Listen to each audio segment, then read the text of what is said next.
The Washington sniper attacks caused death and carnage and spread terror into the hearts of the citizens of Virginia and Maryland and the surrounding areas. It ripped at the fabric of American society. On the 2nd of October 2002, at approximately 6:30, a 55-year-old gentleman called James Martin was shot and killed at a car park. On the next day, on the 3rd of October, the carnage would escalate. 4 more victims were shot and killed over a 2.5-hour period.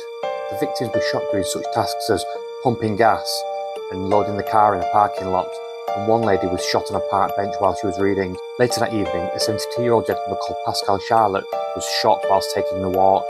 Fear and panic spread throughout the area. Local schools were put on lockdown, and tarpaulin was put up at pumping stations.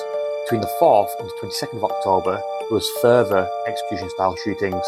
On the 7th of October, a 13-year-old student was shot in the chest and survived. At that crime scene, a tarot card was left for the police, the death card. On it was written, "Call me God," by the shooter.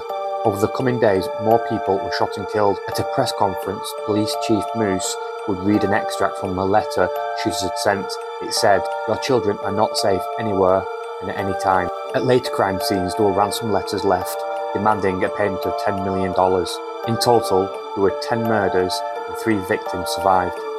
On the 17th of October, the DC sniper shootings were linked to a previous crime scene which occurred in February that year. There was a spate of 7 shootings where people were shot and killed at local stores. The murder weapons were identified as a .22 caliber pistol and a Bushmaker rifle. On the 24th of October 2002, 41-year-old John Allen Muhammad and 17-year-old Lee Boyd Malvo were arrested while sleeping in their blue Cherokee Capri. A stolen Bushmaster rifle was also found in the car, which was later identified as the murder weapon. At trial, John Allen Muhammad would receive the death sentence.